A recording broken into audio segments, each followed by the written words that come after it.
Hey, sixth grade, welcome back. Today's lesson is about ancient Greek governments. You've been studying about the three major governments of ancient Greece. And as we talk today, you're going to do your reading on democracy if you haven't done that yet. In the end, I want you to think about how did democracy develop? That's one of our targets. How did it go from monarchy to oligarchy to tyranny to democracy? How did democracy develop over time? What made people make a change in these types of government? And out of these types of government, which one do you think was most efficient in meeting the people's needs? Which one do you think would be the easiest or the most efficient and organized way to govern over people? At the end, I want you to give these governments a grade, like a report card. On the left of the chart, you'll have this on your slideshow. You'll have the four forms of government. Give them a letter grade, an A, B, C, or D, or F, on how you think this government makes efficient decisions.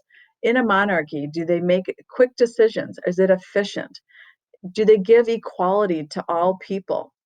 Do they meet the needs of the people? And when you think of what a government does, a government is a way to organize a society.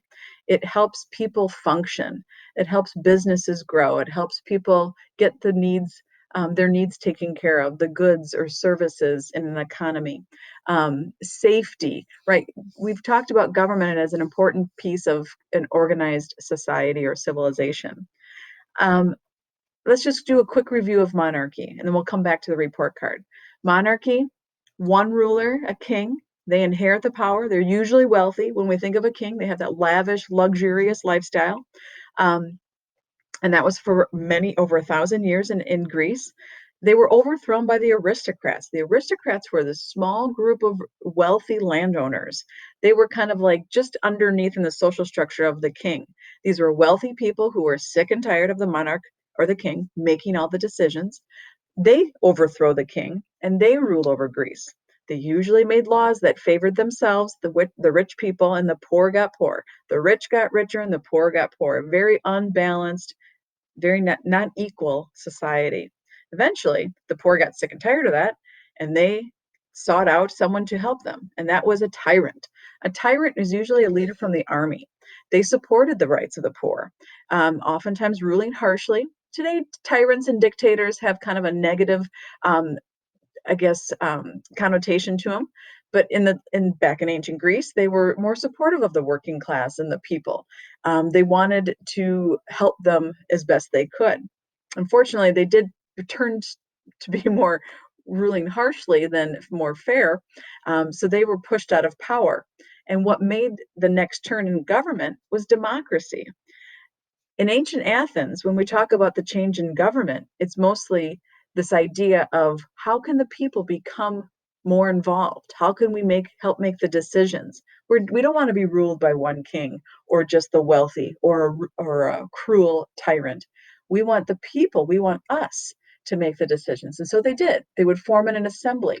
This was over 6,000 men who would propose and vote on laws. 6,000 people would sit on a hillside in ancient Athens and discuss and debate and philosophize about what's right, what's fair, what's equal.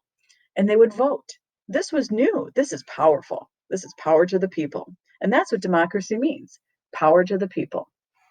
And as you evaluate and read about these types of governments, I want you to think about how would you grade them? You have a monarchy. You have one person making the rules who usually would err on the side of the wealthy. Was that efficient? Well, you have one person making the rules versus a democracy where you have 6,000 people voting on laws. Which one's more efficient? What about oligarchy? You've got you've got a small group, several groups of wealthy people in power. That might be efficient, but is it equal? So, where is your grade? How would you grade and assess these types of governments? Think about what they mean. Go back to the notes, go back to this video, and see if you can evaluate each government. And lastly, which of the four, I want you to type an answer, which of the four forms of government do you think deserves the highest overall grade? Which one would you give them the A? Which one do you think overall deserves the best grade and why? That's it for today.